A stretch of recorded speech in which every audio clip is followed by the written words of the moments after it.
Hello বন্ধুরা, welcome to my channel. তোমরা সবাই কেমন আছো? আশা করি তোমরা সবাই খুব ভালো আছো। আমিও তোমাদের আশীর্বাদে দারুণ আছি। তো যাই হোক, এখন আমি ছাদের ঘরে চলে এসেছিলাম, ভেবেছিলাম যে একটু রেস্ট নেবো, কিন্তু কি বলতো, আমার কপালে আর রেস্ট নেওয়া কোথায়। তো যাই হোক, আজকে তোমাদের বলে দিই যে এক সকাল থেকে উঠেছি, উঠে মানে বাসি কাজকর্ম যেটা সারা সেটা সেরেছি। সারার পরে তারপর একটু ছাদে এসেছিলাম, এসে মানে বলবো যে হাতে একদম সময় নেই যে আমি ব্যায়াম করবো বা কিছু করবো। তো যাই হোক, ব্যায়াম করার সময় ছিল না বলে পুরো একটুখানি ছাদটা একটু দৌড়াদৌড়ি করলাম, এমন করে একটু দৌড়ে নিলাম, 4-5 বার ঘুরলাম। আর লাফ দড়ি নিয়ে আসতেও ভুলে গেছিলাম। তো যাই হোক, আমি এমনি লাফিয়ে নিয়েছি গুনে গুনে 100 বার। লাফি টাফি নেওয়ার পরে বলবো যে 7টার সময় উঠেছি, 7:30টার মধ্যে নিচে চলে গেছি।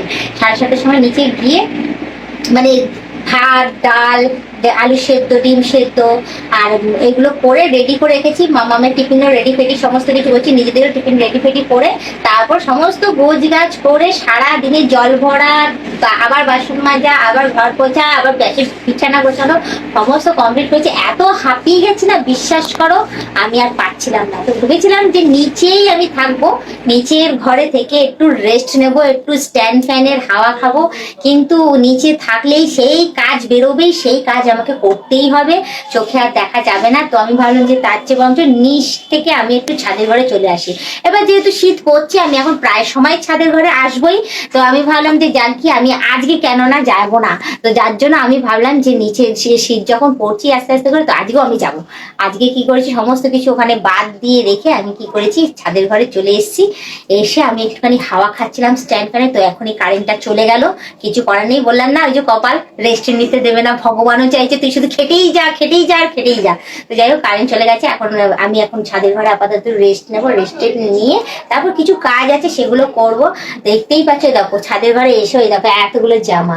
আমি রোজ এই জামাগুলোকে আসি, বললাম না শীত পড়েছে যেহেতু আমি প্রায় সময় এখন ছাদের ঘরে আসবো, রোজ আসি জামা কাপড়গুলো এসে আমি ভাঁজ করে রেখে দিয়ে যাই।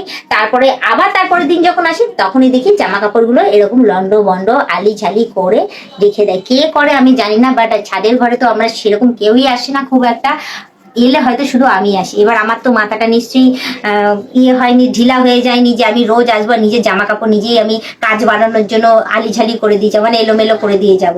তো যাই হোক, আজকে আমার দেখে আমার সত্যি আমি একটুখানি রেগে রয়েছি। এমনিতেও রাগি না, সহজে রেখেছো, আমার মুড সবসময় হাসি খুশি থাকে, যতই কষ্ট হোক না কেন। আমি শত কষ্টের মধ্যে, শত শরীর খারাপ থাকলে আমি আমার কাজটা ঠিক করেই যাই। তো চলো, আমি এখন রেস্ট নেওয়ার আগে, কারণ আমি এখানটাতে টান টান হয়ে আমি এখন ঘুমাবো, তার আগে আমাকে এটা গোছাতে হবে। এটা না গোছালে আমি এখন টান টান হয়ে শুতে পারবো না, রেস্টও নিতে পারবো না। আর তার মধ্যে যদি ফ্যান মানে কারেন্ট যদি চলে আসে তাহলে তো কোনো ব্যাপারই না, তাহলে বেশ ভাষণায় সোহাগা বলতে পারো। তাহলে ফ্যানটা চালিয়ে একটুখানি রেস্ট নিয়ে তারপর নিচের ঘরে যাবো, কারণ এখনো পর্যন্ত আমার স্নান হয়নি। বাথরুম পুরো রিজার্ভ রয়েছে, বাথরুমও ফাঁকা হবে, আমি নিশ্চিন্তে বেশি পরিমাণ ঠান্ডা ঠান্ডা জল দিয়ে তখন গিয়ে স্নান করবো। এখন আপাতত আমি একটু গোছ গাছ করে নিই। তো চলো, আমি এগুলোকে এই সাইডে নিয়ে আসি, এই সাইডে নিয়ে এসে বসি, কারণ ওই কর্নারে ঢুকে এই গরমের মধ্যে এখন আমি ভাঁজ করতে পারবো না। আর আজকে দেখো, এই একটু আগেই বলছিলাম শীত পড়ছে শীত পড়ছে শীত পড়ছে।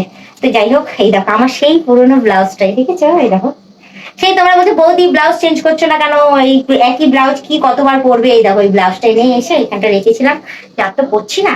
তো এই চুড়িদারটাও আর পরি না, এই চুড়িদারটা রং চটে গিয়ে ছিঁড়ে ছাড়ে একেকার হয়ে গেছে।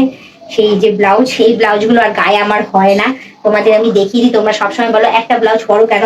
আমার সত্যি কথা বলতে কি বলো তো, আমার কিনতে যাওয়ার সময় একদম নেই। হ্যাঁ, তোমাদেরকে আমি একটা রিকোয়েস্ট করবো, তোমরা যদি পারো আমাকে গিফট করতে পারো একটা করে ব্লাউজ, ঠিক আছে? আমার ব্লাউজের সত্যি খুব দরকার, আমি কিনতে যেতে একদম পাচ্ছি না। আমার একদম সময় নেই যে আমি বাজারে গিয়ে না একটা ব্লাউজ কিনবো। এমন না যে ব্লাউজ কেনার টাকা নেই বা কিছু, বললেই তোমার দাদা কিনে এনে দেবে, কিন্তু ওই যে সঙ্গে আমাকে যেতে হবে, আমাকে গিয়ে তারপর কিনতে হবে। ও একা ব্লাউজ কিনতে যেতে পারবে না, ভীষণ লজ্জা পায়, একটু লাজুক ধরনের রয়েছে। তোমরা অনেকবারই দেখেছো একটু সিরিয়াস থাকে, ও সব কেউ সবের মধ্যে থাকে না। তো তোমরা যারা যারা আমাকে ভালোবাসো তো অতি অবশ্যই বলবো, তোমরা অনেকে অনেক গিফট দিতে চাও, তো প্লিজ আমাকে একটা করে ব্লাউজ গিফট করে দিও, ঠিক আছে? আমার সাইজ আমি বলে দেবো তোমাদের, ঠিক আছে? আমাকে মেল করো, আমার সাইজ আমি তোমাদেরকে বলে দেবো, সেই সাইজ অনুযায়ী আমাকে একটা করে ব্লাউজ গিফট করো, সুন্দর সুন্দর তোমাদেরই পছন্দ মতো। তোমাদের যেই কালার পছন্দ হবে সেই কালার, যে ডিজাইন পছন্দ হবে সেই ডিজাইন, আমার সব ডিজাইনই চলবে, অসুবিধা নেই, শুধু আমার গায়ে ফিটিংস হলেই হলো, ঠিক আছে? তো দেখো, এই দেখো তোমাদের সাথে কথা বলতে বলতে এদিকে আমার সমস্ত কাপড় চোপড় গুলো আমি ভাঁজ করে দিয়েছি। এটা দেখে নাও, আজকে তোমাদের সামনে প্রমাণ সমান, ঠিক আছে? এই যে আমি ভাঁজ করে এগুলোকে এই সাইডে আমি সরিয়ে রাখছি। এদিকে চাদরটাও দেখো, চাদরটা একটু গুজিয়ে এই সাইডে সরিয়ে রাখলাম। এবার জানি না, এরপর আমি ভেবে রেখেছি একটা মোবাইল আমি রেখে দিয়ে যাবো, ক্যামেরা অন করে দেখবো কি ঢুকে এটাকে ইয়ে করে, এলোমেলো করে। তো যাই হোক, আমি হাঁপিয়ে গেছি। এবার আমি একটুখানি ঘুমাই টান টান হয়ে। ওহ বাবা, সারাদিন কাজ করতে করতে মানে আমি যেন হাঁপিয়ে যাই। তোমাদের যদি আমি একবার দেখাতে পারতাম না, সারাদিন আমার কি করতে করতে যায়। সকালের টিফিন আমি করি 11:30 12টার সময়, আর দুপুরের খাবার খাই বিকেল 4টে 4:30 সময়, আর রাতের খাবারের আর টিফিন করি না বিকেলের সন্ধ্যের দিকে। রাতের খাবার খাই একেবারে 12টার সময়, 12টা 12:30টার সময়। তো যাই, সেই কাজগুলো যদি তোমাদের দেখাতে পারতাম না, তাহলে তোমরা বুঝতে পারতে যে মিলি বৌদি এত কেন খাটে আর এত কেন ব্যস্ত থাকে। আর তার মধ্যে তোমাদের ব্লগ ভিডিও দেওয়া, রিলস করা, চতুর্দিকে সমস্ত কাজ আমাকে করতে লাগে। তো যাই হোক, তার মধ্যে মাম্মামকেও সামলাতে হয়, আবার তোমার দাদাকেও সামলাতে লাগে, তাকেও টাইম দিতে লাগে।